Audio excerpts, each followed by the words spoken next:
오늘은 생명을 살리는 예수님에 대해서 함께 나눠보기를 원합니다. 본문의 배경이 예수님과 제자들이 하나님 나라를 선포하면서 다니는 그 전도 여행 중에 발생한 것이죠. 당시에 밀밭이나 보리밭, 그때 당시에는 그 일항이 굉장히 길었습니다. 일항이라는 말 아시죠? 밀밭, 보리밭 사이에 물 통로입니다. 그 일항이 이제 사람들이 다니는 길과 이렇게 겹치는 경우가 많았어요. 제자들이 전도여행 다니다가 이제 배가 고프죠. 배가 고프니까 옆에 밀리삭이 있으니까 그냥 잘라 먹은 거죠. 잘라 먹었는데 그거를 바리새인들이 안식일에 잘라 먹었다고 이제 시비를 걸고 있는 거죠. 자, 하나님 나라를 선포하면서 전도 여행을 다니다가 얼마나 배가 고팠을까? 얼마나 배가 고팠으면 그거를 잘라 먹었겠습니까? 구약의 율법에서는 이렇게 다니다가 이삭을 잘라 먹는 것을 허용을 하고 있습니다. 그냥 배가 고프니까 시장기나 면하라. 잘라 먹어도 된다. 그 대신에 낫으로는 자르지 마라. 이렇게 말씀하고 있죠. 그때 당시가 5월달이나 6월달쯤 됐을 것입니다. 그러니까 밀이나 보리를 수확하는 시기죠. 그래서 제자들이 밀리삭을 그냥 따먹을 수 있는 그런 환경이었는데 그때가 하필이면은 그날이 안식일이었죠. 당시에 유대인들은 율법을 613가지로 정리를 했습니다. 그래가지고 해야 될 거, 하지 말아야 될 거 딱 지정을 해놨죠. 그 중에 안식일에 관한 내용들이 있었죠. 이 규정에 의하면은 제자들이 안식일을 범했는데 자그마치 3가지나 범했습니다. 하루에 약 1.8km 이상을 이동하면은 여행이죠. 그래서 근데 제자들이 밀리랑을 다니다가 보니까 전도여행 다니다 보니까 1.8km가 넘었어요. 첫 번째는 그거를 범한 거죠. 그리고 밀리삭을 자른 거는 뭡니까? 추수한 것이죠. 추수를 했으니까 두 번째로 안식일을 범한 것이고, 밀리삭을 잘라가지고 손으로 비벼가지고 껍데기는 입으로 물어서 버리죠. 그리고 날맹이를 먹고, 이건 뭡니까? 정미한 것이죠. 한국에 보면 정미소가 있죠. 그래서 이것도 안식일을 범한 거죠. 이렇게 3가지를 범했으니까 안식일에 하지 말아야 할 일을 했다고 이제 바리새인들이 지적을 한 것이죠. 당시 바리새인들은 어떤 사람들입니까? 열심히 성경을 연구하고 기도도 열심히 했습니다. 예배도 잘 드렸죠. 요즘으로 말하면 바리새인들은 실력 있고 모범적인 엘리트 목회자들이죠. 이런 엘리트 목회자들, 성경에 정통한 바리새인들이 제자들에게 너희들은 안식일을 범했다 하니까 틀림없이 맞는 말이죠. 그런데 제자들 입장에서 보면은 가난한 사람들 먹으라고 율법에서도 배려를 했는데 배고파서 먹었을 뿐인데 하필이면 그날이 안식일이었죠. 신명기 23장 25절 말씀 보면은 내 이웃의 곡식밭에 들어갈 때는 네가 손으로 그 이삭을 따도 되느니라. 손으로. 그러나 내 이웃의 곡식밭에 낫을 대지는 말라. 이렇게 말씀하고 있죠. 제자들은 낫을 쓴 것도 아니에요.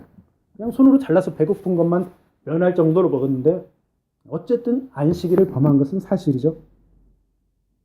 제자들 입장에서 보면 자신들이 잘못을 하기는 했는데 이 주류 종교 지도자들, 이 바리새인들을 상대로 뭔가 변명을 좀 하고 싶어요. 그런데 어떻습니까? 바리새인들에 비해서는 시골 출신이죠. 실력도 변변하지 못하죠. 어떻게 바리새인들하고 해볼 도리가 없습니다. 이렇게 난감한 상황, 어려운 상황에 예수님께서 나타나서 옆에 계셔서 딱 막아주시죠. 그 어려운 상황을. 예수님께서 안식일에 관한 심오한 가르침을 주십니다.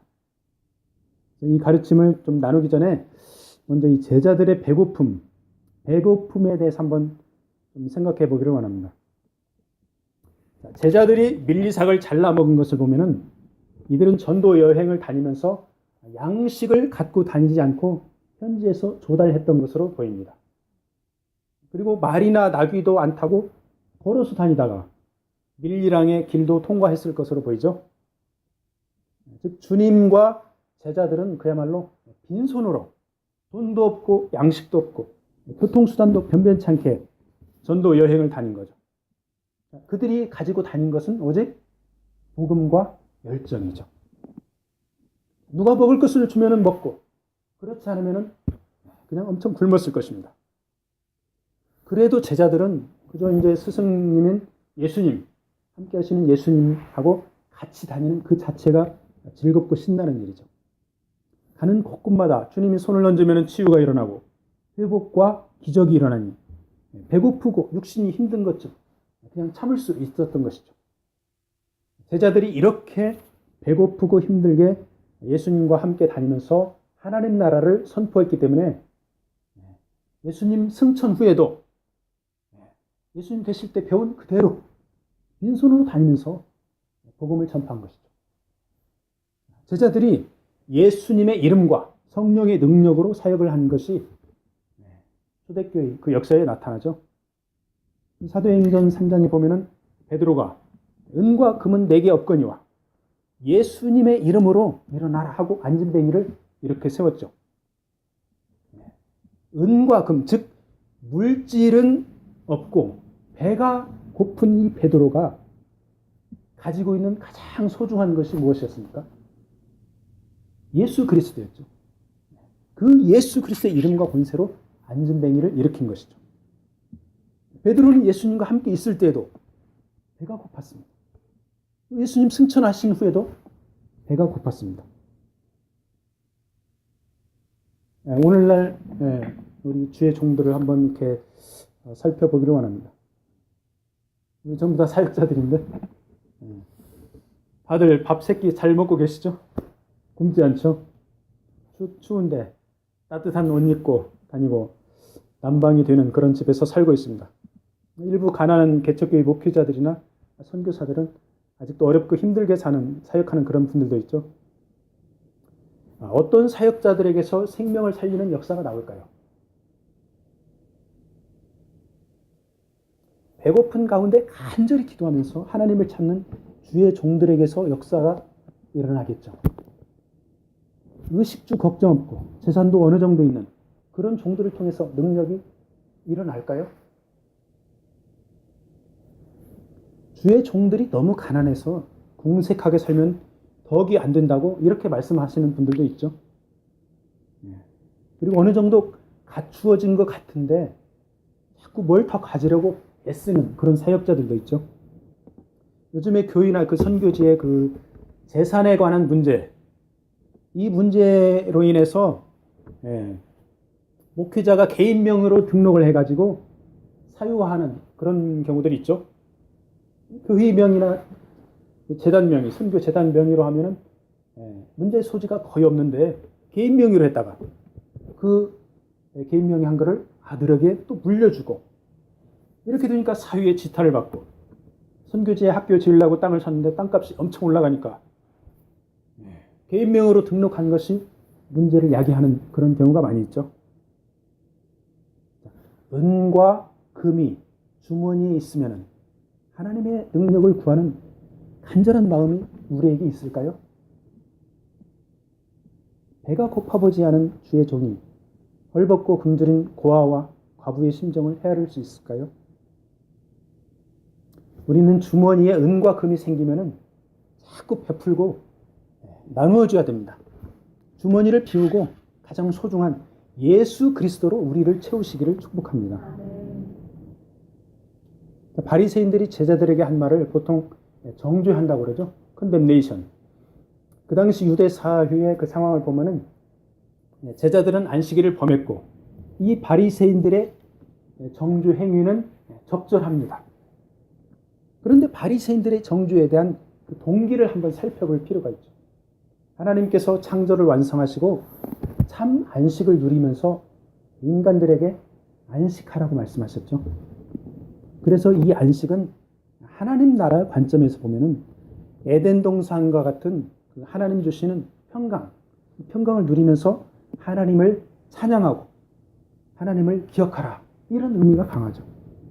그런데 이 바리새인들의 마음속에는 제자들이 안식을 범하는 것을 이용해가지고 그 당시 군중들의 인기가 치솟고 있는 그 예수라는 인물을 제거하려는 그런 의도가 깔려 있었던 것이죠.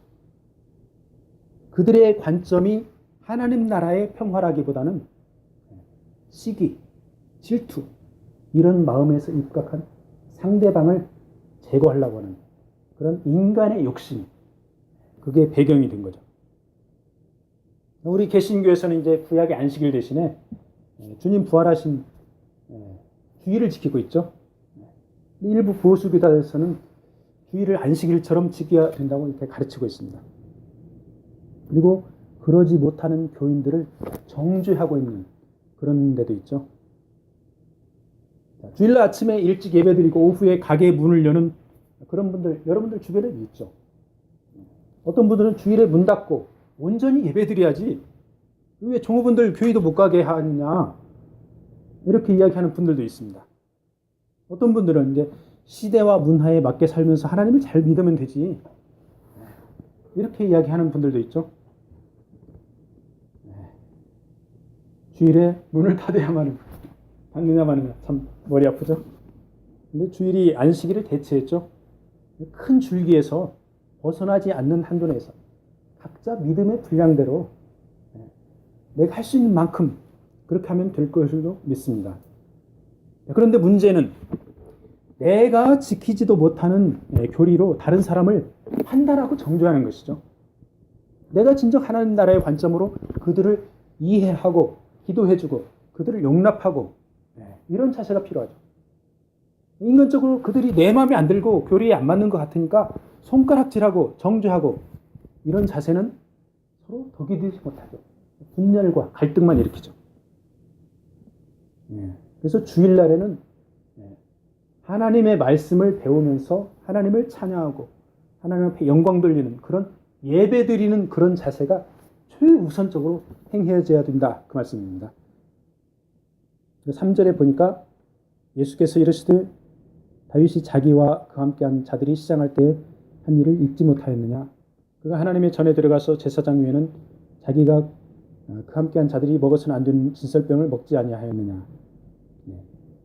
바리새인들이 정죄를 하니까 예수님께서 대답하시는 제자들을 이제 보호해 주시는 그런 부분이죠.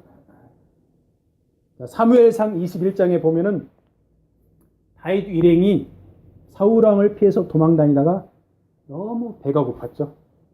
오늘 배고픈 이야기가 많이 나오죠. 그래서 제사장 아히멜렉에게 거룩한 떡을 받아 먹는 그런 내용이 나옵니다. 이 떡은 어떤 떡입니까? 하나님 앞에 드려진 거룩한 떡이죠. 이 떡의 의미는 하나님께서 자기 백성에 대한 하나님의 공급하심 그리고 돌보심을 상징하는 것입니다. 하나님이 드시기 위한 음식이 아니죠. 사람이 만든 음식을 하나님이 먹습니까? 그래서 거룩한 백성 다윗과 소년들이 너무너무 배가 고팠을 때 이 제사장 아히멜렉은 그들을 거룩하다고 인정을 했습니다. 그래서 그 떡을 먹으라 제공을 한 것이죠. 배고픔 앞에는 장사가 없죠. 배고프면 먹어야 됩니다. 일반 서민도 부자도 왕도 배고프면 먹어야 됩니다. 그리고 그렇게 해야 생명을 유지합니다. 도망다니는 다윗 얼마나 배가 고팠겠습니까? 그러고 보면 이 제사장 아히멜렉은 생명을 소중히 여기는 하나님의 뜻을 정확히 깨닫고 다윗을 거룩한 떡으로 살린 것이죠. 하나님의 제사장에게 있어서 하나님 앞에 드려진 예물보다 더 소중한 것이 어디에 있겠습니까? 그런데 그 거룩한 예물을 거룩한 백성의 생명을 살리는 일에 과감히 사용을 한 것이죠. 오늘날 성도들이 하나님 앞에 드리는 예물은 모두 거룩한 것이죠. 이 예물들은 당연히 생명을 살리는 일에 거룩하게 쓰임을 받아야 되죠. 그런데 거룩하게 하나님 앞에 드려진 예물을 자의적으로 쓴 홈리와 비느하스가 있죠. 그리고 오늘날에도 있죠. 홈리와 비느하스는 배가 터지도록 그 고기를 갈고리로 채가지고 거룩한 재물을 탐닉을 했죠. 그리고 또 성적으로 타락했죠. 자기 자신 그 제사장 가문을 먹칠했죠. 하나님을 능멸한 것입니다. 결국은 홈리와 비느하스는 전쟁터에서 비참하게 죽고 아비 제사장 엘리도 심판을 받게 되죠. 하나님 앞에 드려진 예물을 하나님 나라의 생명을 살리는 일에, 복음 증거하는 일에 거룩하게 써야지 자의적으로 남용을 하면은 하나님의 심판을 피할 길이 없습니다. 5절에서 8절 말씀은 좀 이해하기 쉽게 말씀드리면 상위법과 하위법의 개념이죠. 안식일법보다 성전법이 상위법입니다. 그리고 성전법보다 하나님 법이 상위법입니다. 안식일에 성전에서 제사장들이 하나님께 제사 드리는 이 노동은 안식일을 범하지 않는 것이다, 이 말씀이죠. 그리고 그 성전은 곧 하나님께서 계획하신 것이다. 당연히 주님은 성전보다 크시고 안식일의 주인인 것이다. 그래서 주님이 말씀하시는 것은 안식일을 제정하고 성전을 만들라고 하신 그 하나님의 의도를 깊이 깨닫고 실천하라고 하신 말씀이죠. 안식일 자체보다도, 성전의 제사 의식보다도 그 안에 깃들어 있는 하나님의 참된 사랑, 그 하나님의 참된 사랑을 힘써 알라고 그렇게 말씀하시는 것이죠. 그래서 예수님께서 호세아서 6장 6절 말씀을 인용하시죠.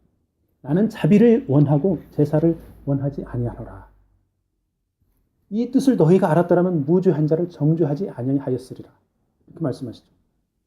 이 호세아 선지자의 말씀을 인용하면서 주님께서 바리새인들의 마음 자세를 책망하시죠. 바리새인들아, 너희들은 그렇게 성경 공부를 열심히 하고 기도도 열심히 하고 예배에도 열심을 내는데 그 행위 자체에만 관심이 있구나. 그런데 꼭 필요한 거, 하나님을 사랑하고 하나님과 교제하는 것이 부족하구나. 어떻게 성경을 안다고 하면서 하나님의 사랑을 마음속에 품고 있지 못하느냐. 어떻게 기도를 한다고 하면서 하나님과 교제하지는 않느냐. 너희들 마음에 정녕 하나님을 사랑하는 마음이 있다면 배고픈 제자들에게 물 한 모금, 떡 한 덩이 갖다 주어야 되는 거 아니냐. 말로는 하나님을 안다고 하면서 배고픈 자들에게 계명을 지키지 않는다고 정죄하고 손가락질하니 너희들이야말로 하나님께 저주받고 심판받을 자들이다. 예수님께서 이렇게 책망을 하시죠. 저 제자들이 하나님 나라를 선포하면서 배가 고파서 안식일에 밀리삭을 잘라먹은 것은 하나님의 사랑을 실천한 생명을 살리는 일에 동참하는 것이다. 이렇게 말씀하시는 것이죠.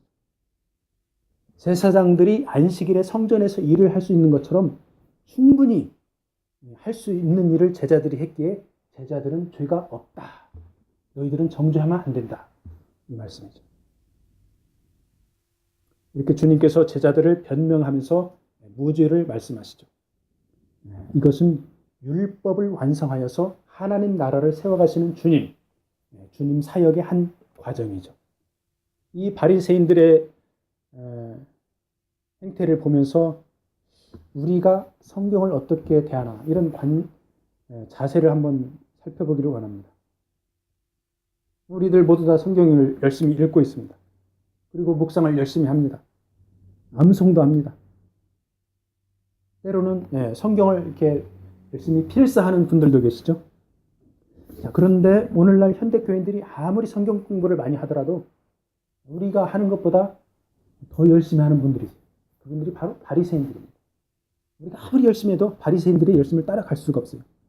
그들은 열심히 성경을 연구하고 회당 중심으로 생활하고 경건하고 열렬하게 하나님을 믿는다고 자부를 했죠. 그런데 막상 하나님의 사랑이 그 마음에 없다고 주님께 책망을 받았습니다. 우리가 성경을 공부하는 것만큼이나 중요한 것이 하나님의 사랑을 우리가 받아서 적용을 하는 것이죠. 이 말씀의 적용이라는 것이 믿음이 있어야 하고 담대해야 적용을 할 수 있는 것이죠. 머릿속에 많은 성경 지식이 있어도 담대한 믿음이 없으면 적용을 못하는 것이죠. 그런 면에서 오늘 제자들의 모습이 우리에게 가르쳐주는 바가 큽니다. 대단하신 스승 예수님이 옆에 계시니까 이것저것 따져보고 계획하고 복잡한 거 하나도 없습니다. 그냥 제자들은 주님 따라다니기만 하면 됩니다. 주님과 함께 하나님 나라 외치고 먹을 거 있으면 같이 먹고 배고프면 같이 배고프고 추울 때 같이 춥고 그야말로 동고동락하는 것이죠. 사실 우리들도 주님이 눈에 보이면은 옆에 계시면 그냥 주님 따라다니기만 하면 되죠. 근데 우리 눈에 주님이 보입니까? 안 보이죠. 그래서 이 문제를 해결하기 위해서 주님께서 승천하시면서 성령을 보내주시겠다 약속하시고 그 약속을 지켜주셨습니다. 제자들은 주님이 승천하신 후에도 주님이 살아 계실 때와 마찬가지로 성령의 능력에 의지하여서 복음을 선포했죠. 그래서 우리도 주님이 눈에 보이지는 않지만은 성경 말씀 그리고 성령의 능력으로 제자의 길을 갈 수 있는 것이죠. 성경 말씀을 적용하고 실천하기를 위해서 성경의 저자인 성령의 도우심을 받아야 되죠. 그리고 성령의 능력을 받는 방법은 주님이 가르쳐 주셨습니다. 구하라. 가르쳐 주셨어요. 우리는 구하면 됩니다. 구하기 전에 우리 죄를 회개하고 믿음으로 구해야 되겠죠. 그래서 성령께서 성경 말씀을 실천할 지혜와 용기를 주시기를 축복합니다. 자, 말씀을 마무리하겠습니다. 9절에서 13절 말씀은 이제 예수님께서 바리새인들을 책망하고 나서 제자들의 무죄를 말씀하시고 회당으로 가시죠. 거기서 안식일에 손 마른 사람을 고치십니다. 여기 말씀에 보면은 그들의 회당에 들어가신다고 9절에 이게 표현했습니다. 그들의 회당. 그들이 누굽니까? 바리새인들이죠. 바리새인들이 회당을 중심으로 열심히 신앙생활했습니다. 예수님이 바리새인들과 한번 거기서 제자를 위해서 변호하고 또 바리새인들이 있는 그들의 본거지 회당으로 갑니다. 그러니까 더 센 곳으로 바리새인들의 세력이 더 센 곳으로 가는 거죠. 그들을 피하지 않고 한 번 더 맞서신 것이죠. 예수님께서 사역하신 것을 보면은 맞설 때는 맞서고 피할 때는 피하고 아주 지혜롭게 그런 사역을 하신 것을 볼 수가 있습니다. 여기에서 이제 이 회당에서 안식일 논란에 예수님께서 쐐기를 박으십니다. 구덩이에 빠진 양이라도 안식일에 그 생명을 살려주면 문제될 것이 없다. 하물며 양보다 더 소중한 사람의 생명을 안식일에 살리는 것은 당연히 옳은 일이다. 이렇게 말씀하시면서 안식일에 손 마른 환자를 치유해 주시죠. 이렇게 하심으로 안식일이 사람을 위해 있는 것이다. 그리고 안식일이 하나님의 평화, 에덴 동산의 평화를 나누는 것이다. 그런데 에덴 동산은 사람의 죄 때문에 들어갈 수가 없으니 하나님의 사랑으로 평화를 이루어 나가라. 이런 취지로 말씀을 하시죠. 즉 사랑 그 자체이신 주님이시죠. 사랑이신 주님께서 안식일의 주인이고 그 주님이 율법을 완성하는 것이죠. 그러므로 안식일에 주님의 사랑을 갖고 생명을 살리는 일을 하라. 이렇게 말씀하십니다. 그것이 곧 하나님 사랑이고 이웃 사랑이라. 그런 말씀이죠. 이제 이번 한 주간도 우리가 살아가면서 이웃들을 만납니다. 혹시 그 이웃들이 마음에 안 들더라도 손가락질이나 뭐 정죄하는 것보다는 혹시 그들이 배고프지 않나, 뭐 힘들어하지 않나, 고통스러워하지 않나 이렇게 살피면서 떡이 필요한 사람에게 떡을 나눠주고 물이 필요한 사람에게 물 한 모금 나눠주고 이렇게 주님의 사랑으로 풍성히 나누어 주기를 축복합니다.